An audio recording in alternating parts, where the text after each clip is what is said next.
আজকে আমরা স্যাটেলাইটের ম্যাথ নিয়ে আলোচনা করব। স্যাটেলাইট বা কৃত্রিম উপগ্রহ।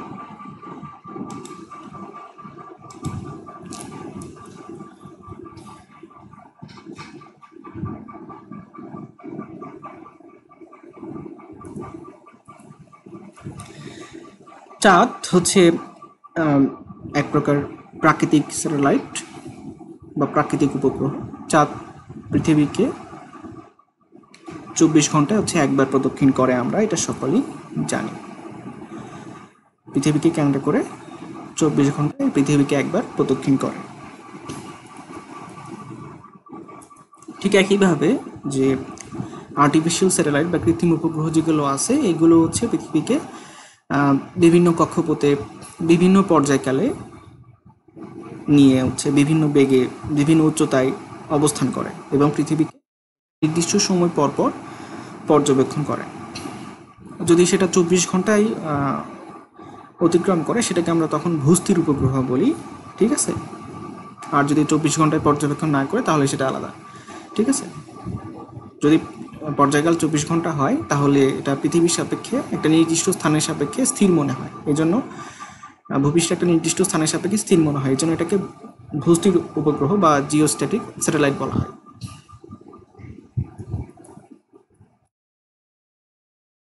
আমরা একটু থিওরিটা একটু আলোচনা করি। এখানে একটা বস্তুকে দেখতে পাচ্ছেন যে একটা বস্তু আর ব্যাসার্ধের বৃত্তাকার পথে ঘূর্ণায়মান। আমরা জানি একটা বস্তু আর ব্যাসার্ধের বৃত্তাকার পথে ঘূর্ণায়মান করার জন্য অবশ্যই কেন্দ্রমুখী বলের প্রয়োজন নাই, রাইট। তো বস্তুর ভর যদি m হয় এবং স্পর্শ বেগ যদি v হয় এবং বৃত্তাকার পথের ব্যাসার্ধ যদি r হয়, আমরা সকলেই জানি যে কেন্দ্রমুখী বল Fc = mv²/r। Fc = mv²/r। v হচ্ছে বস্তুর রৈখিক স্পর্শ বেগ, এটাকে আমরা কৌণিক বেগের সাহায্যে রিপ্রেজেন্ট করতে পারি। যেহেতু v = ω/r, তাহলে m ω²/r। আচ্ছা, তো ওমেগা = twice π/t। t হচ্ছে পর্যায়কাল, মানে একটা পূর্ণ ঘূর্ণন সম্পূর্ণ করতে যতটুকু সময় লাগে সেটা আমার পর্যায়কাল। এই যে একটা চিন্তা করে এখান থেকে এসে আবার এখানে এসে মিলিত হবে, তাহলে যতটুকু সময় লাগলো সেটুকু আমার পর্যায়কাল। পর্যায়কাল যদি টি হয়, তাহলে কণিক কম্পাঙ্ক বা কণিক বেগের equation time omega = twice π/t। এই রিলেশনগুলো আমাদের পরবর্তী ক্যালকুলেশনে খুব কাজে লাগবে।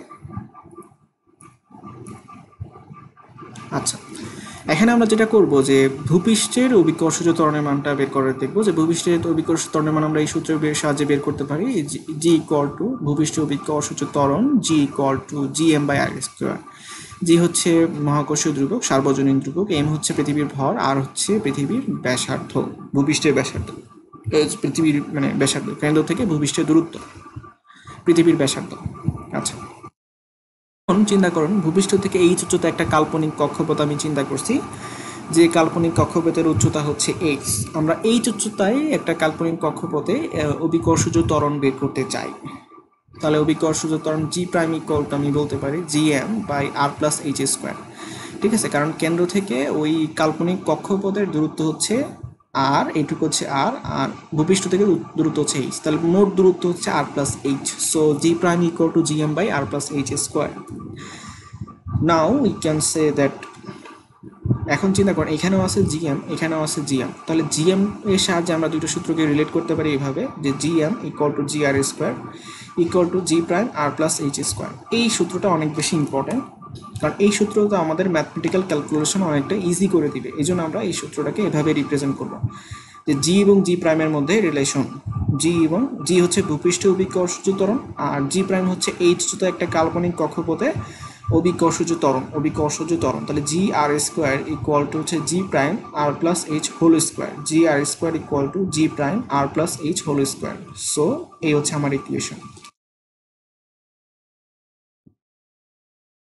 এই ইকুয়েশনটা ভালো করে মনে রাখবে, আমাদের পরবর্তীতে অনেক ম্যাথে এটা কাজে লাগবে, ঠিক আছে।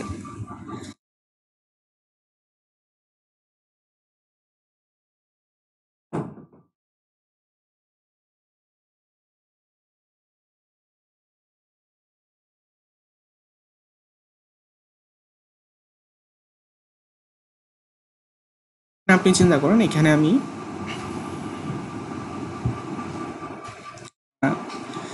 ভূপৃষ্ঠ থেকে আর উচ্চতায়, তাহলে কি হবে, পৃথিবীর কেন্দ্র থেকে কিন্তু আর প্লাস এইচ উচ্চতায়। ঠিক আছে, এখানে একটা জিনিস বোঝানোর বিষয় আছে, সেটা হচ্ছে যে এই যে এটা একটা কৃত্রিম উপগ্রহ, এটা হচ্ছে কাল্পনিক কক্ষপথে ঘূর্ণায়মান। বাট এই জিনিসটা আমাদের বুঝতে সমস্যা হয় যে এটা কিন্তু ভূপৃষ্ঠকে কেন্দ্র করে ঘুরতেছে না, এটা আসলে পৃথিবীর কেন্দ্রকে, যে আমাদের লেজার পয়েন্টে দেখতে পাচ্ছেন, পৃথিবীর কেন্দ্রকে কেন্দ্র করে ঘূর্ণায়মান। ঠিক আছে, তাহলে সেন্টারটা হচ্ছে এখানে পৃথিবীর কেন্দ্র, তাহলে ওই কেন্দ্রপথের ব্যাসার্ধ হিসাব করার সময় আমাদেরকে চিন্তা করতে হবে পৃথিবীর কেন্দ্র থেকে ওই কক্ষপথের দূরত্ব কত। ঠিক আছে, তাহলে আর প্লাস এইচ, আরটা হচ্ছে পৃথিবীর ব্যাসার্ধ আর এইচটা হচ্ছে ভূপৃষ্ঠ থেকে ওই কক্ষপথের উচ্চতা, তাহলে পৃথিবীর কেন্দ্র থেকে তার দূরত্ব হচ্ছে আর প্লাস এইচ। এই জিনিসটা যদি বুঝতে পারি তাহলে জিনিসটা অনেকটা ইজি হয়ে যায়। তো আমরা তো জানি যে GM equal to G R square equal to G prime R plus H whole square. এখন আমি যদি ভূপৃষ্ঠ থেকে এইচ উচ্চতায় একটা কৃত্রিম উপগ্রহকে যদি আমি বৃত্তাকার পথে ঘূর্ণায়মান রাখতে চাই, তাহলে আমাদেরকে যেটা করতে হবে সেটা হচ্ছে ঘোরে, তাহলে বুঝতে হবে যে বৃত্তাকার পথে ঘোরানোর জন্য যে পরিমাণ কেন্দ্রমুখী বলের প্রয়োজন এফ সি, সেটা আসলে ওই স্থানে বা ওই কক্ষপথে কৃত্রিম উপগ্রহের ওজনের সমান। মানে এখানে আমি তো ওই কৃত্রিম উপগ্রহকে সুতো দিয়ে ঘোরাচ্ছি না, সুতো দিয়ে টেনে ঘোরাচ্ছি না, সেটা কি নিজে নিজেই ঘুরতেছে। কীভাবে নিজে নিজেই ঘুরতেছে, সেখানে আসলে কি হয়েছে, একটা নির্দিষ্ট বেগ দেওয়ার ফলে তার সমস্ত ওজন কেন্দ্রমুখী বলের যোগান দিচ্ছে, তার ওজন কেন্দ্রমুখী বলের যোগান দিচ্ছে। তাহলে এই উচ্চতায় কাল্পনিক কক্ষপথের বস্তুর ওজন হচ্ছে এম জি প্রাইম। জি প্রাইম কেন? কারণ ওই পৃষ্ঠে তো আর ভূপৃষ্ঠে নাই, তাই না? এই উচ্চতায় কাল্পনিক কক্ষপথে আছে, তাহলে সেখানে তার বিকর্ষ ত্বরণ জি না, সেখানে বিকর্ষজ ত্বরণ হচ্ছে জি প্রাইম। তাহলে সেখানে ওজন হচ্ছে ভর ইন্টু ওই স্থানের ওই কক্ষপথের ত্বরণ জি প্রাইম। তাহলে কেন্দ্রমুখী বল ইকুয়াল টু হচ্ছে F C equal to M G prime. আমরা কেন্দ্রমুখী বলের ইকুয়েশন জানি M V square by R. R হচ্ছে বৃত্তাকার কক্ষপথের ব্যাসার্ধ। আমরা একটু আগে ব্যাখ্যা করলাম যে বৃত্তাকার কক্ষপথের ব্যাসার্ধ কিন্তু আর প্লাস এইচ। আবার এখানে M into G prime, G প্রাইমকে আমরা লিখতে পারি হচ্ছে এভাবে G R square by R plus H whole square, এই ইকুয়েশনের সাহায্যে। তাহলে এখানে আমি জি প্রাইমকে জি দিয়ে রিপ্লেস করে দিলাম, G R square by R plus H. তো দেখতে পাচ্ছেন যে এখানেও আছে আর প্লাস এইচ, এখানেও আছে আর প্লাস এইচ হোল স্কোয়ার। তাহলে এইটা আসলে কাটাকাটি গিয়ে এখানে শুধু থাকবে হচ্ছে আর প্লাস এইচ। তো পরের লাইনে আমি এভাবে লিখতে পারি, মানে এখানে আবার এম এম কাটাকাটি চাপ। ঠিক আছে, এখানে এমটা আর এখানে এমটা কাটাকাটি। ফাইনালি এইভাবে লিখতে পারি যে V square equal to G R square by R plus H. এটা আমাদের অনেক বেশি কাজে লাগবে, এটা আমরা নিয়ে আমি আরও এটাকে অন্য রূপে ট্রান্সফর্ম করতে পারবো এটা থেকে। দেখা যাক, তো চিন্তা করেন এটা এখানে ছিল, এখন এই ভিটাকে আমরা ওকে রুট করে দিতে পারি। তো রুট করে দিলে আসতেছে হচ্ছে G R square by R plus H, G R square by R plus H, এটা আসতেছে। সো এখানে আসলে বোঝার বিষয়টা হচ্ছে, আমার যদি পৃথিবীর ব্যাসার্ধ তো আমরা জানি 6400 কিলোমিটার, আমাকে যদি বলে যে এইখান থেকে যদি দেওয়া থাকে যে ভূপৃষ্ঠ থেকে একটা কৃত্রিম উপগ্রহের উচ্চতা এইচ, ঠিক আছে, এই উচ্চতাটা যদি দেওয়া থাকে আমাদেরকে, তাহলে আমরা কি করতে পারবো, বেগ বের করতে পারবো। ঠিক আছে, ওই স্থানে উপগ্রহের যে স্পর্শ বেগ আছে ভি, সেটা বের করতে পারবো। তাহলে এইচ দেওয়া থাকলে এখানে আমরা ভি বের করতে পারবো, এইচ দেওয়া থাকলে আমরা ভি বের করতে পারবো। তাহলে V equal to G M by R plus H. এখন আমরা আবার চিন্তা করব যে আমাকে মনে করেন যে জি জি আর স্কোয়ার ইকুয়াল টু, তো আমরা আবার লিখতে পারি জি এম, তাই না? আমরা আগে দেখে আসছি যে এখানে এই যে এখানে খেয়াল করেন যে G R square equal to G M. So এই সূত্রটাকে আমরা বিভিন্ন ফর্মে আসলে অনেকভাবেই লিখতে পারি। ঠিক আছে, এভাবেও লেখা যায় G M by root over R plus H. আমি আরেকভাবে রৈখিক বেগ না চিন্তা করে কণিক বেগ দিয়ে চিন্তা করি যে পর্যায়কালে যদি টি হয় তাহলে কণিক বেগ omega equal to twice pi by T হবে, তাই না? সো আমরা জানি কেন্দ্রমুখী বল হচ্ছে এম ওমেগা স্কোয়ার আর। এখানে আর মানে হচ্ছে বৃত্তাকার কক্ষপথের ব্যাসার্ধ আর প্লাস এইচ, তাই না? পুরোটুকু হচ্ছে আমার আর প্লাস এইচ হবে এটা। তো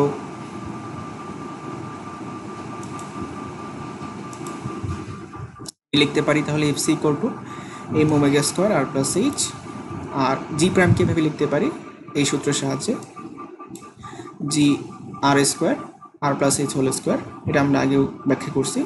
তাহলে এখানে অভিপক্ষ থেকে এম এম কাটাকাটি যাবে, আর এখানে আছে আর প্লাস এইচ আর এখানে আছে আর প্লাস এইচ স্কোয়ার, তাহলে পক্ষান্তর করলে আর প্লাস এইচ কিউব হয়ে যাবে, ঠিক আছে? তাহলে এই দুটাকে আমরা এটাকে পক্ষান্তর করে নিয়ে এখানে নিয়ে লিখতে পারি হচ্ছে আর প্লাস এইচ হোল কিউব, ঠিক আছে? এখানে হোল কিউব। তাহলে এখানে আবার চিন্তা করুন যে আমরা জানি যে omega equal to twice pi by T, omega equal to twice pi by T. তাহলে মান বসাই দিই ওমেগার ভ্যালু এখানে বসাই দিছি, ঠিক আছে? আমি এখানে omega equal to twice pi by T বসাই দিছি। তাহলে twice pi by T whole square equal to G R square by R plus H. তাহলে এখানে আসলে যেটা হয় যে এটা খুবই কমন কোশ্চেন যে আমাকে একটা কৃত্রিম উপগ্রহের উচ্চতা দিয়ে দিছে, বের করতে বসছে পর্যায়কাল, মানে একবার পুনর্ঘূর্ণন সম্পন্ন করতে কতটুকু টাইম লাগে সেটা হচ্ছে পর্যায়কাল। আবার মনে করেন যে পর্যায়কাল দিয়ে দিছে বলতে সে হচ্ছে ভূপৃষ্ঠ থেকে ওই কৃত্রিম উপগ্রহের উচ্চতা কত, এইচ। তাহলে আমরা এখানে এইচ দেওয়া থাকলে টি বের করতে পারি, আবার টি দেওয়া থাকলে এইচ বের করতে পারি, ঠিক আছে? এইচ দেওয়া থাকলে টি বের করতে পারি, টি দেওয়া থাকলে এইচ বের করতে পারি। তাহলে এটা খুবই আমাদের ইম্পর্ট্যান্ট একটা ফর্মুলা, মনে রাখাটা ইম্পর্টেন্ট না? আমাদের বেসিক আইডিয়াটা আমরা কীভাবে মানে অনেকগুলো সূত্র তো, তাহলে এই জন্য আমাদের যে সহজ মনে রাখার সহজ উপায় হচ্ছে যে এই বেসিক ফর্মুলাটা মনে রাখা, যে কীভাবে আমরা মডিফাই করে সূত্রটাকে ইমপ্লিমেন্ট করতে পারি। তাহলে ইমপ্লিমেন্ট করার পর মান বসায় দিয়ে আমরা অ্যান্সার বের করে ফেলবো। এটা হচ্ছে সবচেয়ে ইজিয়েস্ট প্রসেস, কম সূত্র মনে রাখা লাগে, ঠিক আছে? আচ্ছা, তো মনে রাখতে চাইলে আপনারা টি এবং এইচ এর সম্পর্ক, এইচ দেওয়া থাকলে টি বের করার সূত্র, টি দেওয়া থাকলে এইচ বের করার সূত্র হচ্ছে এটা। তো এটা অনেক সময় এভাবেও লেখা যায় T square is proportional to R cube, মানে পর্যায়কাল বৃত্তাকার কক্ষপথের ব্যাসার্ধের ঘনের সমানুপাতিক, T square equal to T square is proportional to R cube, এভাবেও লেখা যায়। এখন আমরা একটু ভূস্থির উপগ্রহের উচ্চতা বের করব, ঠিক আছে? এটা যদি এখন একটা ভূস্থির উপগ্রহ হয় তাহলে আমরা তো বলতে পারি যে ভূস্থির উপগ্রহের পর্যায়কাল তাহলে কত হবে, 24 ঘন্টা। তাহলে টি দেওয়া আছে, এইচ বের করতে হবে। 24 ঘন্টা হলে ভূপৃষ্ঠ থেকে তার উচ্চতা কত সেটা আমাকে বের করতে হবে। এখানে আমরা তো এটা জানি যে অলওয়েজ এটাকে লিখে নিলাম। চিন্তা করেন এই যে আগের মতো ইকুয়েশন আমরা ডেরিভেশন টাইপের প্রমাণ করব। F C equal to M G prime, কেন্দ্রমুখী বল কে যোগান দেবে, ওজন, ওই স্থানের কক্ষপথের ওজন এম জি প্রাইম কিসের যোগান দেবে, কেন্দ্রমুখী বলের যোগান দেবে এফ সি। তো আমরা বলতে পারি F C equal to M omega square R, আর ওমেগার সাথে পর্যায়কালের সম্পর্ক আছে এই জন্য আমি লিখলাম M omega square R plus H, আর এম জি প্রাইম এখানে জি প্রাইমটাকে লিখলাম G R square by R plus H M square. M M কাটাকাটি গেল, তারপরে হচ্ছে লিখলাম পক্ষান্তর করে ওমেগা স্কোয়ার ইকুয়াল টু এটা আসলো, দেন হচ্ছে ওমেগা ইকুয়াল টু যেহেতু টুয়াইস বাই টি, মানে আগের মতো আর কি ক্যালকুলেশন। তাহলে যে আগে যে সূত্রটা আমরা বের করলাম টি এবং এইচ এর মতো সম্পর্ক সেটা আবারও আসলো। তো এইভাবে করার পরে আমরা এখানে এইচ এর ভ্যালু কত বসাবো, এখানে সরি আমরা এখানে টাইমের ভ্যালু 24 ঘন্টা, 24 ইন্টু 3600 সেকেন্ড, 1 ঘন্টা, সেখান থেকে আমরা টি এর ভ্যালুটা বসাবো, ঠিক আছে? টি এর ভ্যালু 24 ঘন্টা বসালে আমাদের দেখতে পাবো ক্যালকুলেটর সহায়তায় আমাদের এইচ এর ভ্যালু আসে 35,786 কিলোমিটার অ্যাপ্রক্সিমেটলি আসে, ঠিক আছে? তার মানে ভূস্থির উপগ্রহের উচ্চতা হচ্ছে 35,786 কিলোমিটার, 35,786 কিলোমিটার, ঠিক আছে? তো এভাবে আমরা ভূস্থির উপগ্রহের উচ্চতা বের করতে পারি।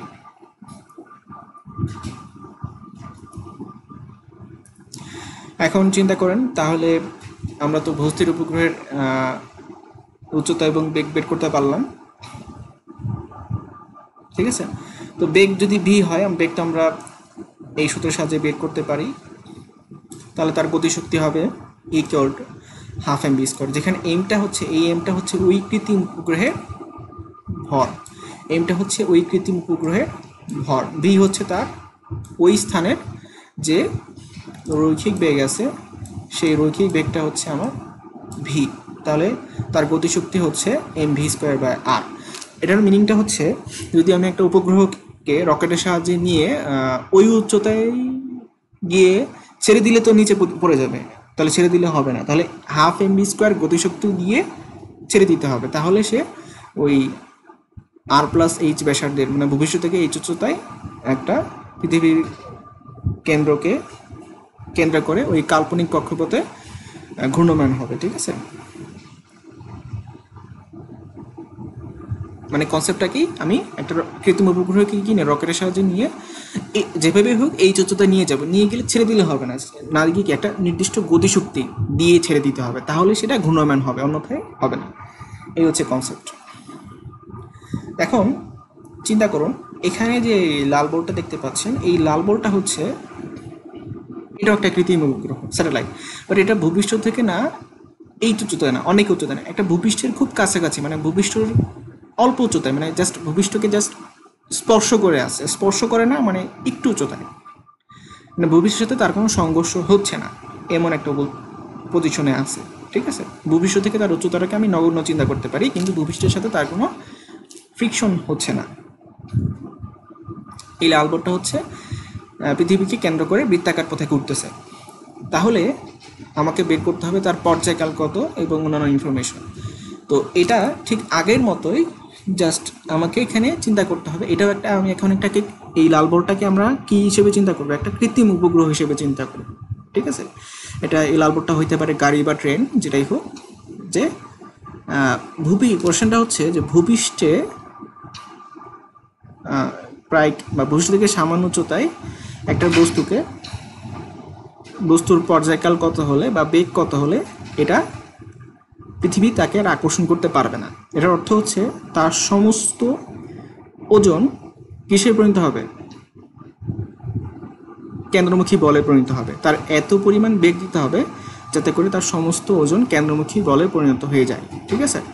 তখন হয়ে যাবে হচ্ছে, তখন যদি আমি এই ফর্মুলায় জাস্ট এখানে জি প্রাইমের জায়গায় যদি জি বসাই দেই, ঠিক আছে, এটা আর থাকতেছে না, জি প্রাইমের জায়গায় যদি জি বসাই দেই আর এইচের জায়গায় তখন কি হয়ে যাবে, সবগুলো এইচ জিরো হয়ে যাবে। তাহলে আমি আমাদের কাঙ্ক্ষিত ফর্মুলাটা পেয়ে যাচ্ছি, ঠিক আছে। এখানে যদি আমি এইচ ইকুয়াল টু যদি জিরো বসাই, এখানে যদি এইচ ইকুয়াল টু জিরো বসাই, তাহলে আমাদের এইরকম ফর্মেটটা হয়ে যাচ্ছে। জি ইকুয়াল টু তখন আসলে জি প্রাইম হয়ে যাবে, ঠিক আছে। এটা কাটাকাটি যাবে, ঠিক আছে, এগুলো আসলে কাটাকাটি যাবে। তো যাওয়ার পরে অবশিষ্ট থাকবে যেটা, এটা কাটাকাটি যাবে, আর স্কোয়ার উপরে আর নিচে আর কিউব নিচে, তাহলে কাটাকাটি গিয়ে কি থাকে, জি বাই আর, ঠিক আছে। আমি এটার পর্যায়কাল বলতে পারি যে T square G equal to 4 R square, মানে পর্যায়কাল টি ইকুয়াল টু তখন কি হবে, টোয়াইস বাই রুট ওভার, হ্যাঁ এটা আর বাই জি, আর ওভার জি, ঠিক আছে। এটা হচ্ছে আমার তার পর্যায়কাল হবে, ঠিক আছে। এটা আমরা বেগও বের করতে পারবো যে কত বেগে একটা বস্তুকে নিক্ষেপ করলে সেটা আসলে পৃথিবীর মায়া অতিক্রম করে ফেলবে না, পৃথিবীকে তাকে আর আকর্ষণ করতে পারবে না, তাহলে তার ওজন কেন্দ্রমুখী বলের যোগান দিবে বা ওজন কেন্দ্রমুখী বলে পরিণত হবে, তাহলে আর পৃথিবীর ওজন শূন্য হয়ে যাবে, সে আর পৃথিবী তাকে আর আকর্ষণ করতে পারবে না। এই হচ্ছে কনসেপ্ট। তো আমরা এখান থেকে বেগ বের করতে পারবো, গতিশক্তিও অনায়াসে বের করতে পারবো বি স্কয়ার সূত্রের সাহায্যে, ঠিক আছে। কত গতিশক্তি প্রয়োগ করলে পৃথিবী তাকে আর ওই গাড়িটাকে বা ওই বস্তুটাকে পৃথিবীর আকর্ষণ করতে পারবে না। তো আশা করি এটা সকলেই বুঝতে পেরেছি। Thank you everyone.